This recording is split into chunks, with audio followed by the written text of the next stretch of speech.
Na sequência da nossa série Invicta em Chamas, vamos conhecer melhor a candidatura da Lista B, encabeçada por André Vilas-Boas. Para quem quiser perceber melhor o contexto destas eleições e conhecer melhor as propostas de Pinto da Costa e da Lista A, pode consultar aqui no canal os episódios anteriores. Deixem o like, compartilhem, subscrevam e ativem o sininho para não perderem nada. Mas antes de conhecer as propostas da Lista B, vamos conhecer um pouco melhor o percurso de André Vilas-Boas e a sua relação com o Futebol Clube do Porto. Luís André de Pina, Cabral e Vilas-Boas nasceu a 17 de outubro de 1977 em Vila do Conde. Desde cedo demonstrou muito interesse pelo futebol. Chegou, inclusive, a ponderar ser jogador, mas rapidamente percebeu que era um apaixonado pelos aspectos táticos do jogo. Por isso, deu primazia à sua carreira de treinador. Em 1994, Bobby Robson veio treinar o Futebol Clube do Porto. Curiosamente, veio morar para o mesmo prédio que André Vilas-Boas. Certo dia, André Vilas-Boas foi convidado por Bobby Robson a assistir um treino do Futebol Clube do Porto, como foi dito pelo próprio ao Expresso em 2019. Amanhã aparece aqui às 9. Vens comigo ao treino. Acho que ele não estava a contar que eu fosse aparecer, acrescentou. Faltei às aulas e fui. Estava em êxtase por estar na presença do treinador do Futebol Clube do Porto. Percebendo o seu conhecimento futebolístico e tático, Bobby Robson ajudou-o a obter as certificações necessárias para ser treinador. No Futebol Clube do Porto, começou a desempenhar funções nos escalões de formação. Em 2003, foi convidado por José Mourinho para fazer parte da sua equipa técnica. De 2003 a 2009, trabalhou com José Mourinho no Futebol Clube do Porto, Chelsea e na sua primeira temporada na Inter de Milão. Inclusive, fez parte do staff que arrecadou a Champions League 2004 para o Futebol Clube do Porto. A sua função na equipa técnica de José Mourinho era analisar os adversários e a prospecção detalhada de jogadores. Mas em 2009 decidiu dar início à sua carreira de treinador. A 13 de outubro deste mesmo ano, assinou com a Académica de Coimbra, que na altura estava em lugar de despromoção. A 2 de junho de 2010 foi anunciado como novo treinador do Futebol Clube do Porto. Teria como adjuntos Pedro Emanuel, ex-jogador portista, e Vítor Pereira, treinador que iria suceder a Vilas-Boas no comando do Futebol Clube do Porto. Na única temporada que fez ao serviço do Futebol Clube do Porto, ganhou praticamente tudo o que havia para ganhar, excluindo a Taça da Liga. Em termos de campeonato, o Futebol Clube do Porto foi avassalador, não sofreu qualquer derrota e empatou apenas 3 vezes. Venceu com 21 pontos de avanço sobre o segundo lugar, o Benfica, sagrando-se campeão em pleno Estádio da Luz. Venceu também a Taça de Portugal, de goleada, frente ao Vitória de Guimarães por 6-2 e venceu a Liga Europa, batendo o Braga na final por 1-0, com um gol de Falcão. E ainda faturou a Supertaça 2-0 frente ao Benfica. André Vilas-Boas não é só lembrado por todos estes títulos. O Futebol Clube do Porto jogava um estilo de jogo ofensivo, não dando quaisquer hipóteses aos seus adversários nesta temporada, incluindo jogos como o 5-0 ao Benfica, o 5-2 ao Spartak fora de casa e o 5-1 frente ao Villarreal nas meias finais da Liga Europa, onde os portistas recuperaram de uma desvantagem de 1-0. Em 22 de junho de 2011 foi anunciado como treinador do Chelsea.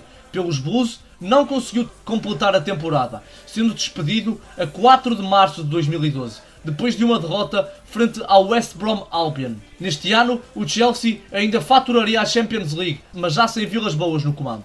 A 13 de julho de 2012, foi anunciado como novo treinador do Tottenham. Pelos Spurs, conseguiu completar uma temporada na Premier League, terminou em 5º lugar, a 3 pontos do terceiro.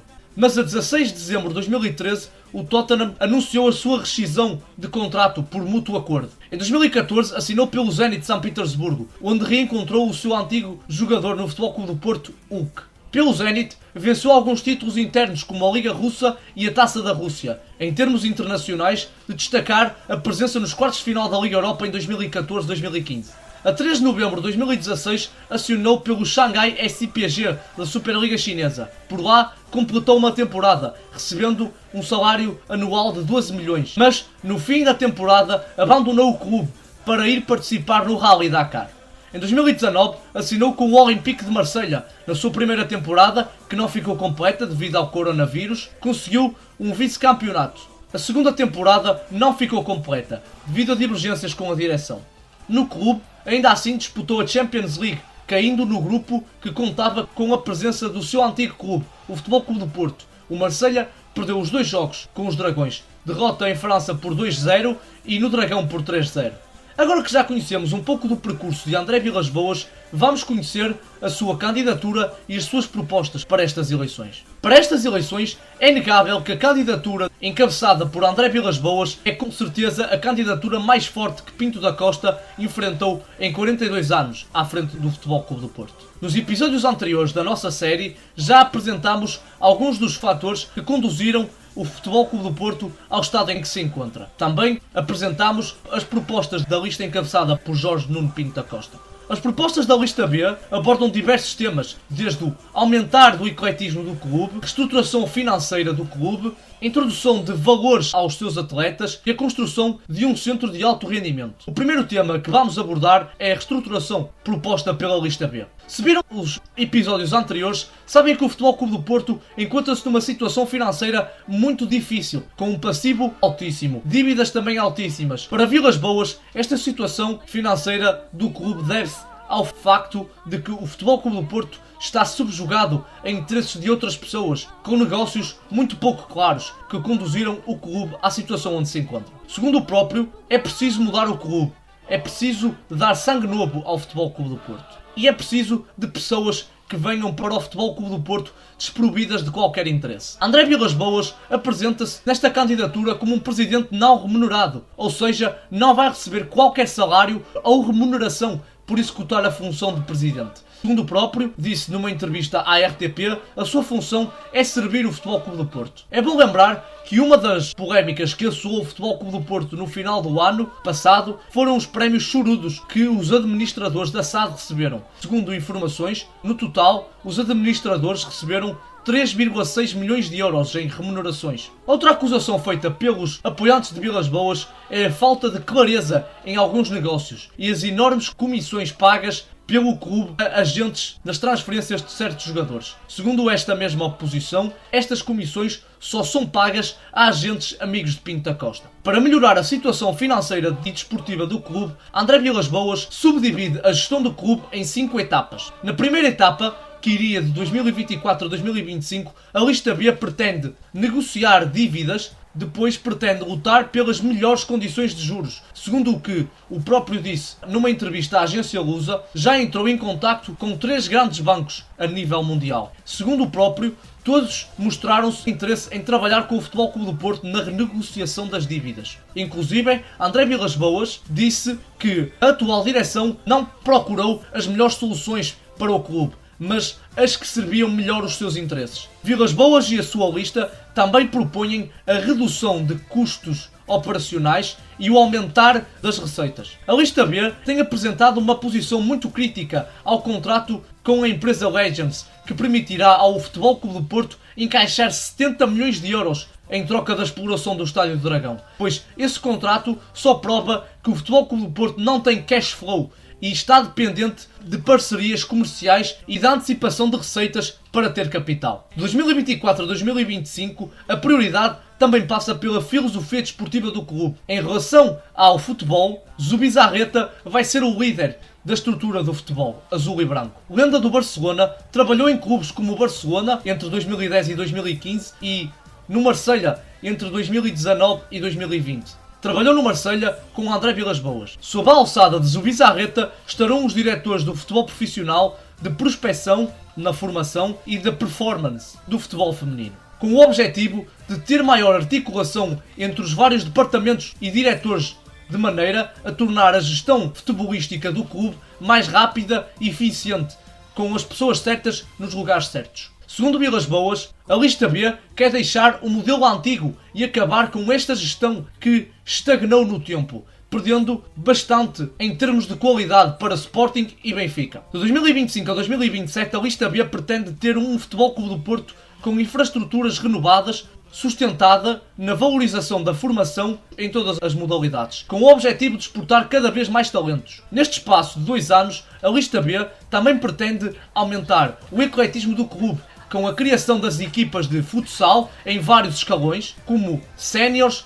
sub-15, sub-17, etc. Também pretende a criação da equipa de futebol feminino nos escalões de sub-17, sub-19 e equipa sénior. André Vilas-Boas e a sua lista também colocam em cima da mesa a hipótese de fazer regressar ao clube o voleibol masculino, extinto em 1990, e o atletismo, extinto em 2010. Para sustentar uma boa parte de todo este ecletismo, André Vilas-Boas apresenta a construção de um centro de alto rendimento. No episódio anterior, conhecemos a Academia da Maia, proposta por Pinto da Costa. Vilas-Boas propõe a criação de um centro de alto rendimento em Gaia, relativamente perto do atual centro de estágios do voleibol. Mas antes de avançar, quero-vos pedir desculpa, pois no primeiro episódio da série afirmei que o centro proposto por Vilas-Boas iria custar 135 milhões, mas foi um lapso. Estima-se que custe de 30 a 35 milhões. Neste novo centro de alto rendimento, Vilas-Boas e a sua candidatura pretendem alocar a equipa principal, a equipa B,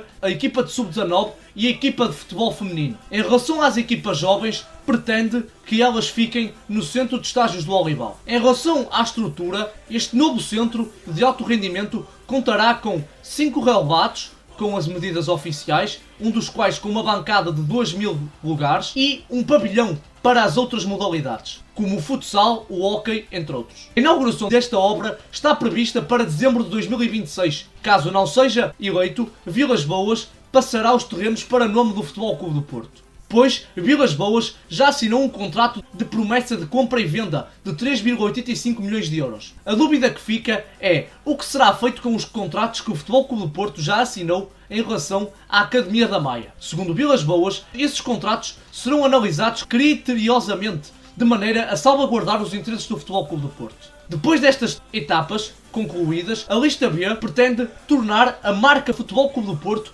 numa marca forte e valorizada no mercado, usando como base a participação regular nas competições internacionais de referência nas várias modalidades e nas boas práticas de governança corporativa. A lista B também propõe a criação de uma comissão de ética e de transparência, com o objetivo de estabelecer bons níveis de confiança com os sócios, com as instituições nacionais e internacionais, tornando o Futebol Clube do Porto uma marca atrativa para os investidores. A lista de Vilas-Boas também propõe maior igualdade de género dentro do clube, pois, segundo o próprio disse numa entrevista à RTP, o Futebol Clube do Porto está em déficit de várias modalidades, incluindo a vertente feminina. Vilas-Boas pretende tornar o clube justo e democrático. Também propõe medidas na área da sustentabilidade, modernizando departamentos e operações assentes em energias renováveis. Já de 2028 a 2032, a lista B pretende que a reestruturação financeira do clube já esteja consolidada, de maneira a que o Futebol Clube do Porto gere bastante receita e não esteja tão dependente das verbas da UEFA. Outra ambição de Vilas-Boas é colocar o Futebol Clube do Porto no top 10 do ranking da UEFA. Como todas as outras candidaturas, esta também tem sofrido críticas. Muitos acusam Vilas-Boas de hipocrisia, pois em 2020 votou em Pinto da Costa e apoiou o programa que piorou a situação do Futebol Clube do Porto. Segundo estes mesmos críticos, Vilas-Boas também tem sido acusado de querer tirar o Futebol Clube do Porto aos sócios, entregando-o a Antério Henrique e a Joaquim de Oliveira, dono da Oliveira Desportos. Pinto da Costa disse, ou pelo menos deu a entender, que os erros de arbitragem que têm prejudicado o Futebol Clube do Porto só começaram a aparecer quando Vilas-Boas anunciou a sua candidatura. Outro tema que tem assombrado Vilas-Boas é a polémica das chamadas telefónicas. Segundo a candidatura de Pinto da Costa, esta mesma candidatura recebeu denúncias de sócios e de elementos desta mesma lista de que têm sido contactados por números associados a call centers a incitar ao voto em Vilas-Boas. A lista A suspeita que a lista B tenha tido acesso de maneira ilícita aos dados pessoais dos sócios, que devem ser mantidos confidenciais em poder do clube. Este foi o vídeo, espero que vocês tenham gostado, deixem o like, compartilhem, subscrevam e ativem o sininho para não perderem nada. Também deixem nos comentários qual a vossa previsão para estas eleições.